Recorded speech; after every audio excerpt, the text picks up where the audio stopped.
Mas já que, que você tocou no assunto, eu acho que a gente podia emendar algumas coisas. Por exemplo, nós temos um problema de questão de mobilidade urbana. E eu acho que ela termina entrando também nessa questão com relação ao idoso.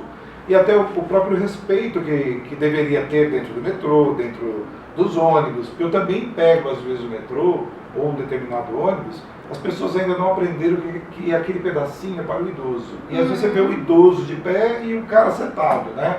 Então, sei lá, se você puder juntar essas duas coisas, mobilidade urbana e a questão do idoso, acho que a gente faria um bate-papo legal aí. Tem uma coisa que as pessoas com deficiência dizem, né, as lideranças, os ativistas, que a principal barreira, a mais difícil de superar, não é a arquitetônica, é a atitudinal. Então você consegue até superar um degrau se as pessoas à sua volta forem atentas, respeitosas, pacientes e generosas.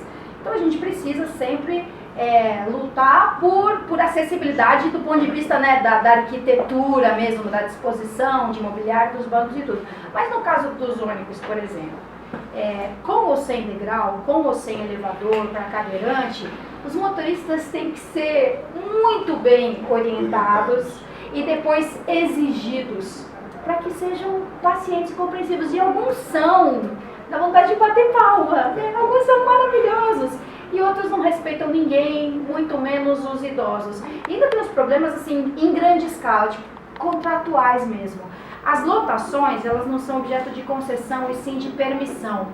Aí o controle sobre elas é bem frouxo. Então eu já conheci motoristas de lotação que ganhavam por viagem e não por período trabalhado. Ou seja, quanto mais ele correr naquele determinado período, mais viagens ele vai fazer, mais dinheiro ele ganha. Aí não é à toa que você vê lotação apostando corrida, lotação passando batido por um ponto, especialmente onde tem o idoso fazendo sinal para pegar o de trás. Então tem a formação indispensável dos recursos humanos do sistema de transporte.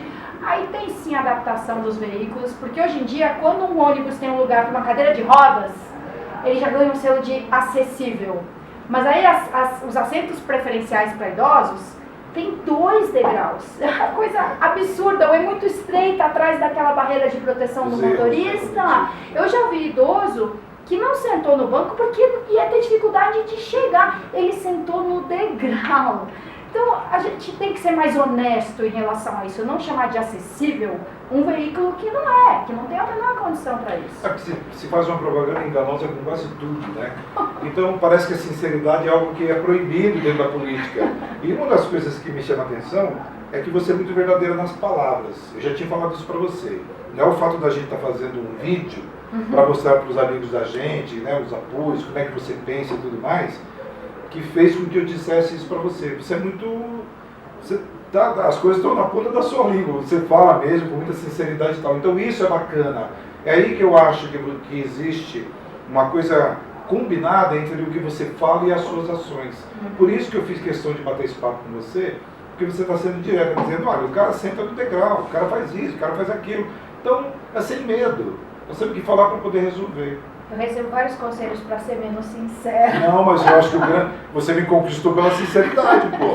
Que bom, obrigada, professor. Mas aí tem isso, né, Soninha? Aí